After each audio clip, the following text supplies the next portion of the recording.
ง่ายก็เริ่มต้นแต่ว่าความโกรธคืออะไรมีลักษณะอย่างไรก็มาดูลักษณะพิเศษสี่ของเขาความโกรธนั้นตัวโกรธนั้นเป็นตัวเจตสิกเรียกว่าโทสะเจตสิกซึ่งมีอยู่ในอกุศลจิตโทสะนี้มีลักษณะ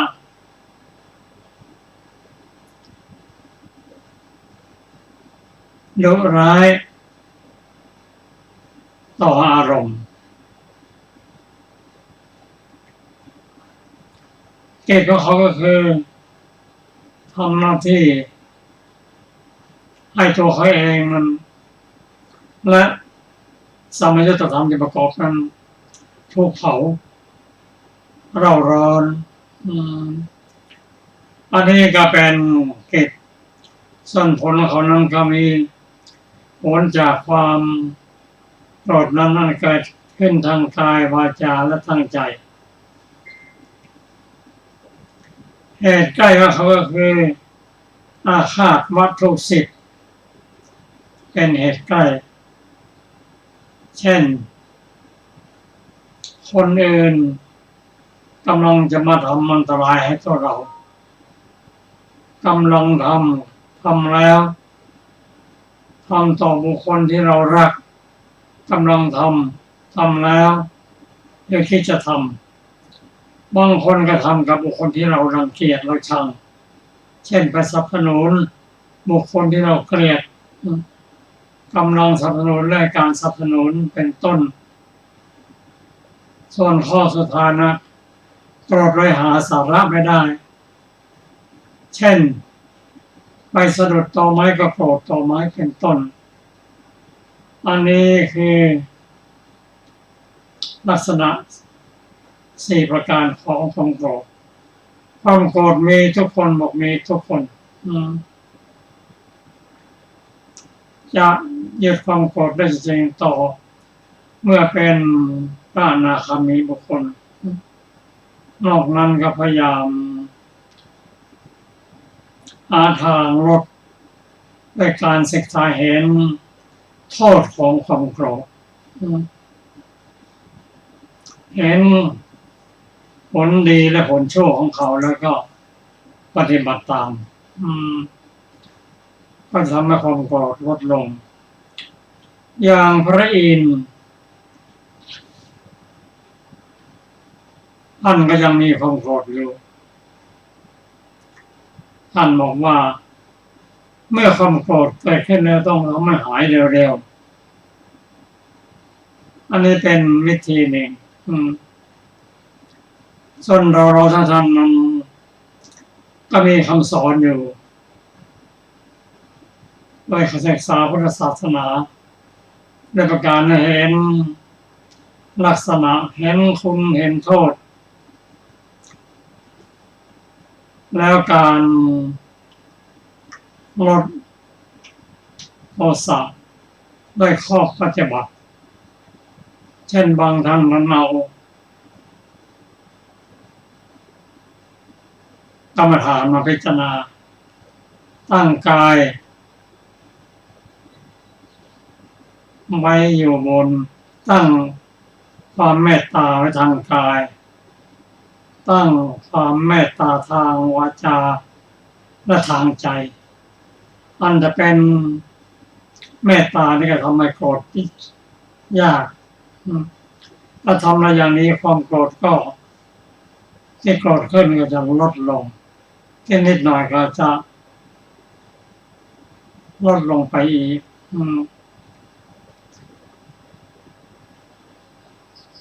ความโกรธนี้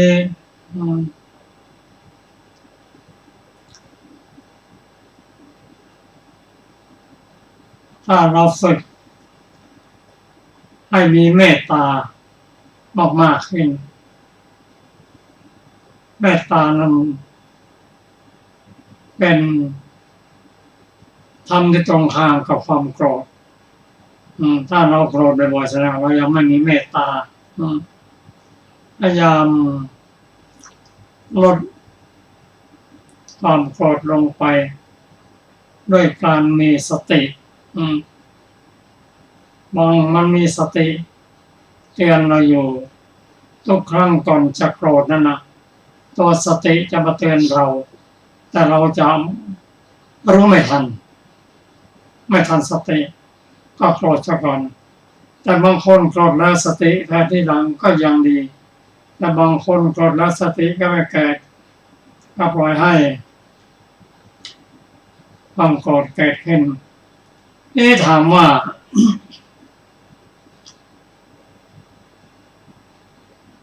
ความโกรธนั้นคือความไม่พอใจนั้นคล้ายๆว่าบางทีตัว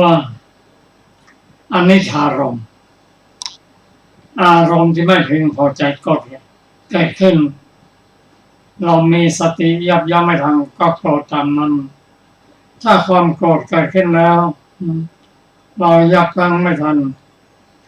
ก็ความโกรธแล้วก็เพิ่มขึ้นทำให้ปฏิฆานุสัยนอนเนื่องอยู่ในสันดานถ้าตัวโกรธนี้จะเป็นตัวหนึ่งที่ทำให้เราต้องเวียนว่ายตายเกิดเพราะโทสะโลภะโทสะและโมหะเป็นความเกิดขึ้นแล้วก็เป็นความทุกข์ใจ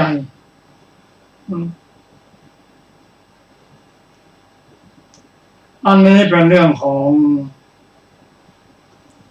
การรักษาไม่ให้กายวาจาตกอยู่ในความโกรธได้ถ้าทำได้อย่างนี้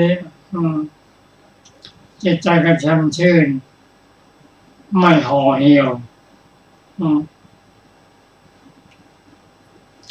ทำแล้วเป็นกุศลเกิดขึ้นทันที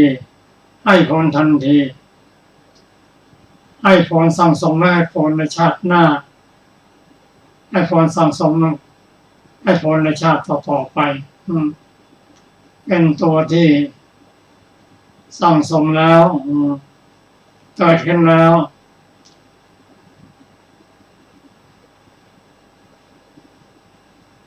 ตัวจิตคือกรรมภาวะเก็บไว้เป็นอุปาทิภาวะสั่งสมในจิตก่อนจะตายก็มีจิตที่ห่อเหี่ยวอยู่เพราะฉะนั้นตัวสติจึงเป็นตัวที่สำคัญที่เราจะต้องไปให้เฉียดคมทุกคนถามว่าเมื่อความโกรธเกิดขึ้นแล้วทำให้ตายแล้วก็รูปสามเราจะเห็นได้ชัดว่าขณะที่เรายังมีชีวิตอยู่นั้นถ้าความโกรธเกิดขึ้นแล้วมันจะแสดงออกตั้งแต่ตัวโทสะและสัมปยุตธรรมเคยทำที่ประกอบนั้นเขาออกมาให้เห็นในทางสีหน้าทางวาจาแสดงออกทางใจเมื่อเป็นเช่นนี้เราก็เห็นว่า ขณะที่ความโกรธนั้นน่าจะดำค่ำเครียด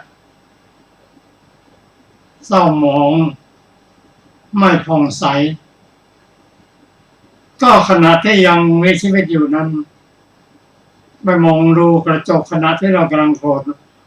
มันไม่งามอย่างนี้เลยบางคนมองกระจกแล้วก็คลายความโกรธลงได้ส่วนบางคนที่ไม่มาโกรธนั้นจิตใจจะชุ่มเย็นทนต่อความโกรธได้สัมปยุตธรรมก็ไม่ถูกเผา หน้าตาก็แช่มชื่นเบิกบานจิตใจก็ดีจิตเตอาสังคลิเทสุขติปฏิกังขาบุคคลก่อนตายถ้าจิตไม่เศร้าหมองย่อมผ่องใสสุขติเป็นอันหวังได้จิตเตสังคลิเททุกขติปฏิกังขาบุคคลเมื่อก่อนตายมีจิตเศร้าหมองไม่ผ่องใสทุกขติเป็นหวังได้เพราะฉะนั้นความโกรธที่ทำให้หน้าตาเศร้าหมองไม่ผ่องใสนั้นก็มาจากจิตและตัวจิตเองสั่งสมเป็นวิบากทำให้จิตไม่สวยงามก็ไม่ตกนรกก็ดีแล้วโลกสามก็ยังดีกว่าไม่ตกนรกเป็นต้นอันนี้คือบุคคลผู้ที่ลดความโกรธลงไปหรือไม่มีความโกรธเลยนะเป็นญาติบุคคลอันดับอนาคามีแล้วรูปร่างหน้าตาจะสวยงามถึงแม้จะเป็นคนดำแต่ดำที่ยังมีน้ำมีนวลน่าดูน่าชม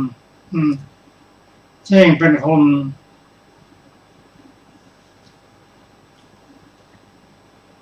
ที่มีที่รักษาความโกรธก็ได้หน้าตาเขาจะงาม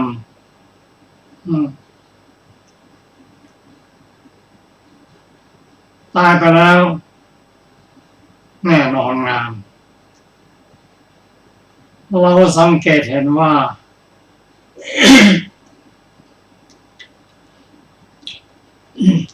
อยากประสูติพระองค์ตรัสถามท่านนันทะตอนนั้นบวชแล้วนะจะแต่งงานมานั่นนะไม่ได้แต่งออกมาบวชใช่คิดถึงนางชนบทกัญญาณีเสียงแว่วแว่วกล้องใหญ่หูว่าเจ้าพี่กลับเร็วๆนะเจ้าพี่นะบวชแล้วก็กระสันอยากจะศึกพระพุทธเจ้าถามว่าถ้าอยากจะไปสวรรค์ว่าพระองค์จะไปได้ยังไงไปกับพระองค์ตามพระองค์ไปถึงสวรรค์เห็นแทบกษัตริย์แทบสตรีแทบธิดาสวยงามทั้งนั้นเลยถามว่านันทะนางชนบทกัญญาณีที่แท้แต่งงานด้วยนะกับนางฟ้าเป็นไงบ้างโอ้พระพุทธเจ้าค่ะเทียบกันไม่ติดเลยถ้าอย่างนี้ดีนะดีไปบัตรธรรมเถอะจะหาสักคนได้ไหมดีพระเจ้าค่ะอันนี้ก็เลยถูกล้อว่าท่านอาคะนะบวชเพราะอยากได้นางฟ้าตอนหลังท่านได้เป็นพระหันแล้วทำได้เฮ็ดแล้วถามว่าเป็นยังไงเพราะว่านางเทพธิดาไม่นางฟ้านะเขาถูกคัดเลือกมาแล้วอยู่ในขั้นของการรับผลแล้วเข้าไปคัดเลือกมาแล้วตอนที่เป็นมนุษย์อยู่นั่นแหละฝึกไม่ให้มีความลดความโกรธลงไปจนในที่สุดลดความโกรธได้ไปเกิดในสวรรค์เพราะคนเกิดในสวรรค์นั้นถูกคัดเลือกมาแล้วสร้างเหตุในขณะที่ยังเป็นมนุษย์อยู่นั่นแหละเหตุที่ทำให้เป็นบุคคลที่มีรูปงามตั้งแต่เป็นมนุษย์อยู่นั่นแหละฝึกขณะที่ยังมีชีวิตอยู่นะ ลดความโกรธลงไปนำธรรมะมาปฏิบัติว่าธรรมที่ทำให้แก่ไปแล้วเป็นมนุษย์ชั้นดีรูปร่างดีนั้นเอาศีล 5มาปฏิบัติแทนอยากจะขึ้นสูงกว่านั้นอยู่ในสวรรค์ก็มีธรรมเรียกว่าอริยสัจได้แก่อะไรบ้างได้แก่ศรัทธาศีลสุตตะจาคะปัญญาก่อนจะตายมีผู้มาราคาว่าสวรรค์ละ6 ชั้นนะท่านจะไปเกิดชั้นไหนเลือกได้เลยเพราะมีตั๋วอยู่ในมืออยู่แล้วชั้น 1ถึงชั้น 6แล้วเลือกไปได้เลยก็แสดงว่าทุกสิ่งทุกอย่างนั้นต้องสร้างเหตุสร้างที่ไหนสร้างในโลกมนุษย์นี่แหละที่อื่น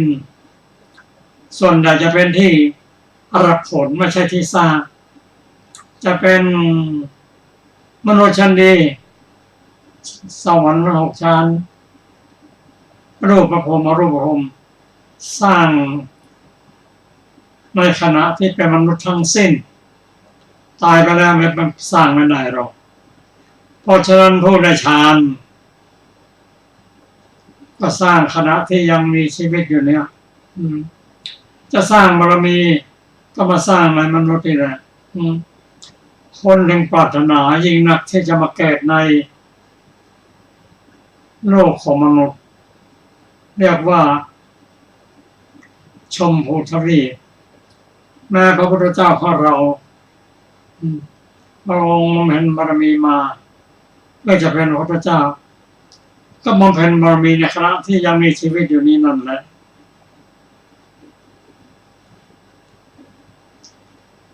อันนี้เป็นสาเหตุหนึ่งที่ทำให้คนมีรูปงามในสวรรค์ท่านเราก็ต้องพูดรูปงามหมด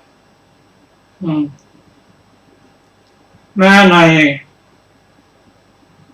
ทวีปที่ว่าอุตรทวีปคนนำศีลมาปฏิบัติอย่างสม่ำเสมอรูปงามใกล้เคียงกันไม่ดำไม่ขาวไม่ต่ำไม่สูงอันนี้เป็นสาเหตุหนึ่งที่ทำให้รูปงามส่วนที่สองนั้น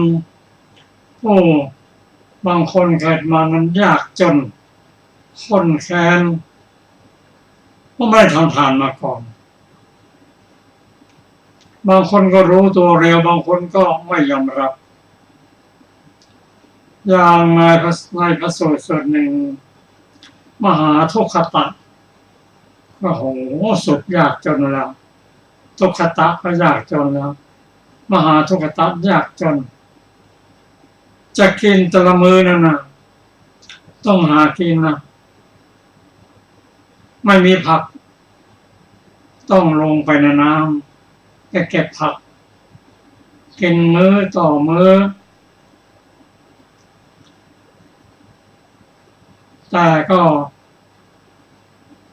เคยสร้างบุญมาก่อนมีโอกาสที่จะพบบัณฑิตครั้งหนึ่งบัณฑิตท่านฟังธรรมแล้วเกิดศรัทธาอาราธนาพระพุทธเจ้าเป็นประธานสงฆ์100,000 รูปไปฉันอาหารที่บ้านของข้าพระองค์ได้รับไปมาไปพระเจ้าข้าพอรับเราทำนั้นเราเดินหาบุคคลผู้ร่วมทำบุญได้เลยท่านเป็น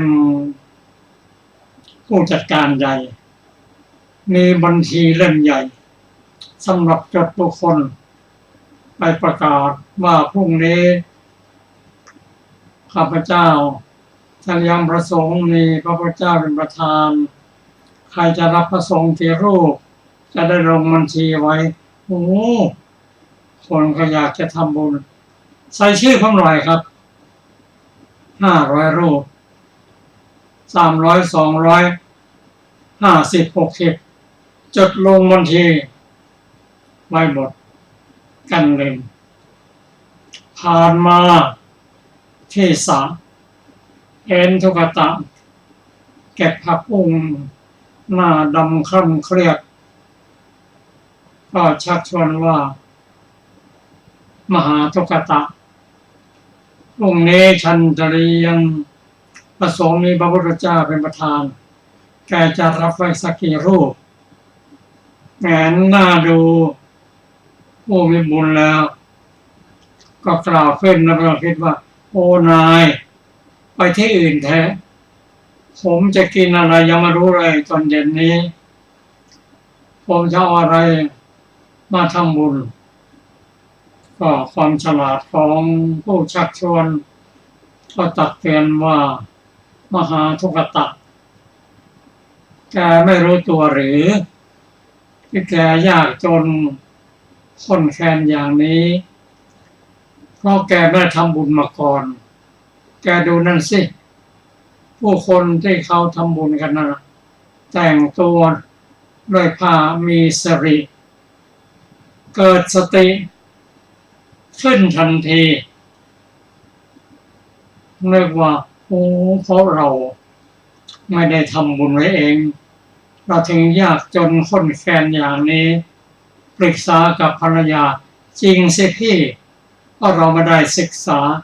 ไม่ได้ทำบุญมาก่อนอันนี้แสดงให้เห็นถึงปัญญา2 อย่าง1ยอมรับสถานภาพว่าตัวเองไม่ได้สร้างเหตุที่ดีไม่ได้รับผลที่ดียอมรับเมื่อยอมรับอย่างนี้แล้วก็สร้างเหตุที่ดีก็มันนี่กำลังจะจากไปแล้วโอ้คุณผมจะร่วมทำบุญด้วยครับช่วยจดชื่อผมด้วยนะผมรับไป1 รูปนึกได้แล้วรูปเดียวไม่จงจดก็ได้นะเขาลืมจดส่วนพระกตำกับภรรยานั้นเปลี่ยนสถานภาพทันทีจากคนเศร้าหมองไม่ผ่องใสเป็นคนดินดีปรีดาว่าจะได้ทำบุญเก็บผักบุ้งด้วยการเยิ้มแย้มแจ่มใสมีความสุขโอ้เราจะได้ทำบุญในพรุ่งนี้หนอคนที่ผ่านมาสงสัยมหาทุกตะอาการแปลกของเธอวันนี้ฉันเข้าใจเลยบอกว่านายพรุ่งนี้ผมจะได้ทำบุญเลี้ยงพระผมรับพระไว้1 รูปคนที่มาทำอนุโมทนาเลยโอ้ยินดีด้วยนะก็ขอทำบุญร่วมด้วยผมมีปลาจะมาร่วมทำบุญด้วยแกเก็บผักได้แล้วก็บอกว่านี่ปลาหลายเดี๋ยวปลาหลายพวงเอาไปขายแล้วทำบุญอันนี้คือเหตุผลหนึ่งถ้าบุคคลยอมรับแล้วก็ปฏิบัติตาม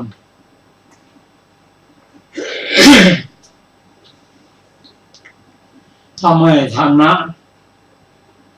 ดีขึ้นแก่ชาติใดมีรูปงามแล้วยังมีทรัพย์สมบัติมั่งมูลพร้อมแล้วก็อีกข้อหนึ่งก็คือเป็นผู้ที่ไม่อิจฉาริษยายินดีด้วยเขาได้ดีก็ยินดีด้วยเกิดมาชาติใดก็ไม่ต่ำสักก็เหลือเวลาเพียงเล็กน้อยขอเชิญอาจารย์สรภาท่านผู้ฟังที่เคารพครับวันนี้รายการศึกษาธรรมนำสุขก็ได้หมดเวลาลงแล้วขอบพระคุณทุกท่านที่ได้ร่วมศึกษาด้วยกันเราจะมาพบกันใหม่ในวันพรุ่งนี้เวลา 15 นาฬิกาเป็นต้นไป ด้วยพระสูตรที่ชื่อว่าอัตตันตปะสูตรนะคะ วันนี้ขอมีความสุขสวัสดีเจริญในธรรมค่ะสวัสดีค่ะ